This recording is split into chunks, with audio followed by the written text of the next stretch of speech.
steering gearbox out of a 1979 Chevy G10 that's going to be rebuilt. This gearbox is a Saginaw 708, and I know that because of the S cast into it and because it was mounted on the outside of the frame rather than the inside of the frame. There are two different casting designs for this model, and the transition year was actually 1979. So the first casting design is a 708-2644 Lima. The second casting design is a 708-2644. That casting number is typically written in right here, but as you can see, this one does not have it. Before I start the disassembly, I'm going to mark both the input and the output. On the input, I'm going to mark here, here on the nut, and here on the casing. On the output, I'm going to mark here on the Pitman arm, on the shaft, and right here on the casing with a punch.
Now I'm going to take the lock nut and the preload adjuster off. But before I take this off, I'm going to put a stamp right there, right in line with where I stamped the casting and the lock nut.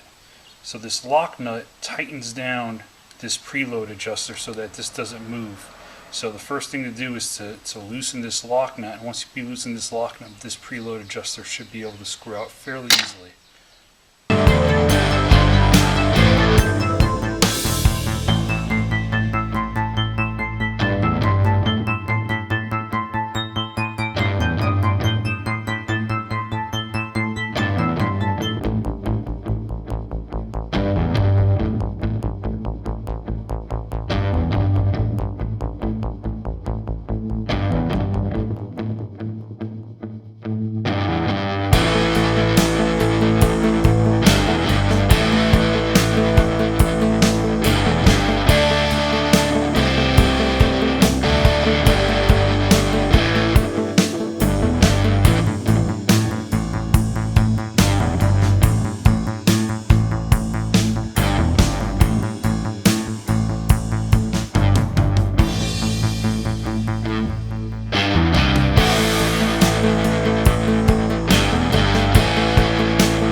Steering gear is all apart, so I'm going to run through what we have.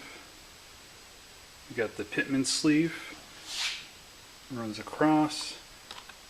That is Pitman lock nut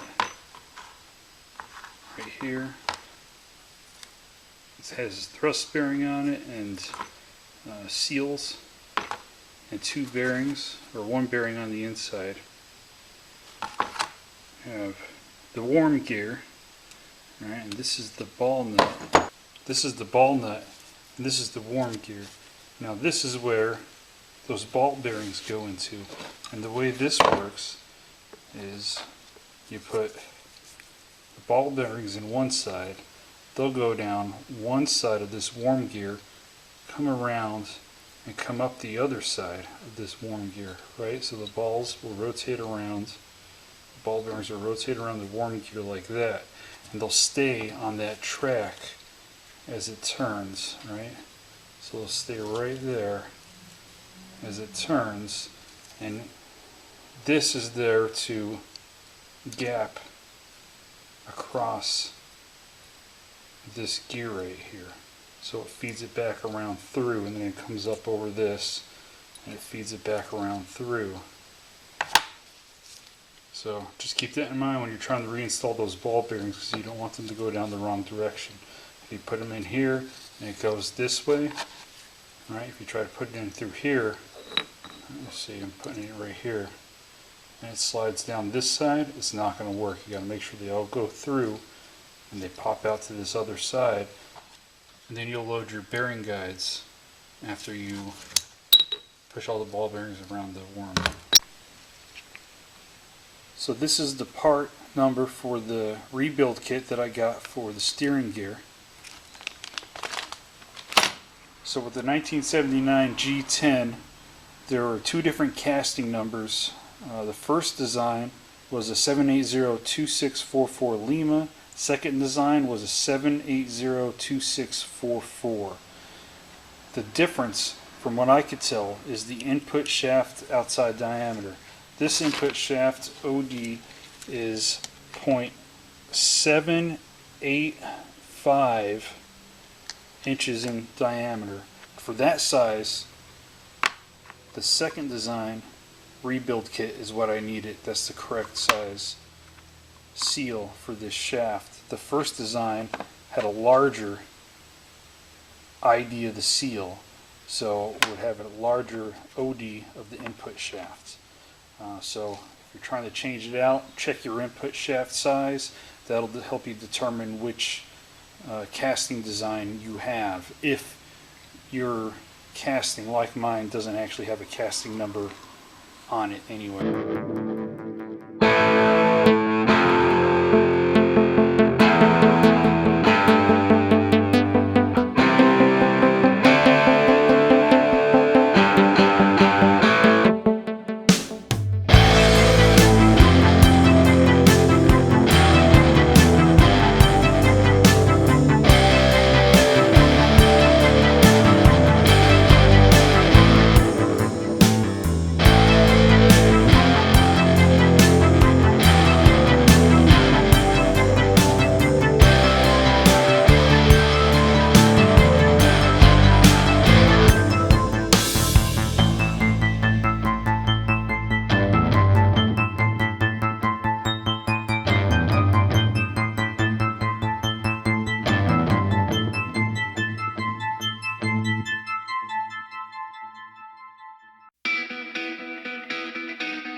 So here's the part where you have to put the ball bearings back around the worm gear shaft.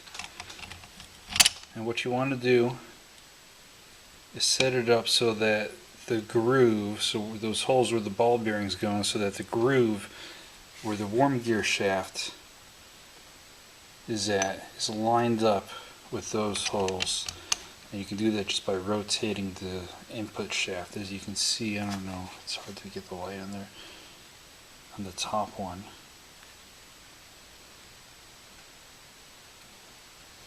You can see that it's not on the groove there.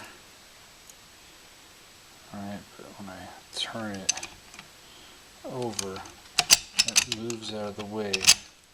Now it's in the groove on the worm gear shaft. Both of them are in there. So now, what we're going to do is put the ball bearings through the top one and the bottom one. Alright, it's going to come down and around the back side of the worm gear shaft, and it's going to come out this side. And then we're going to put the ball bearings, the remaining ball bearings, fill the ball guides.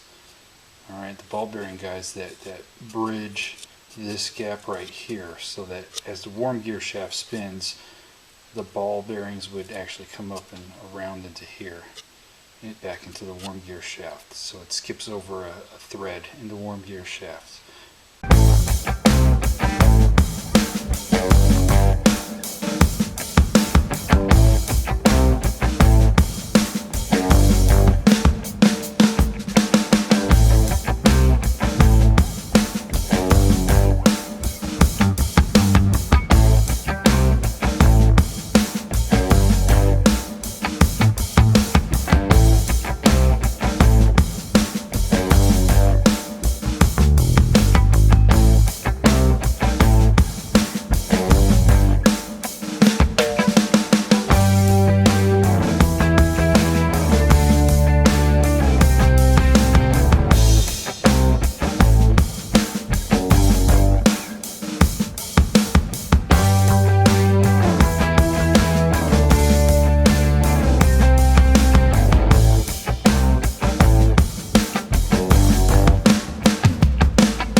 So I got all but 7 of the ball bearings around the worm gear shaft, and as you can see, there's a ball bearing on this side and there's a ball bearing on this side right here. So once they come up through here, then you put them in the bearing guide and close it up that way.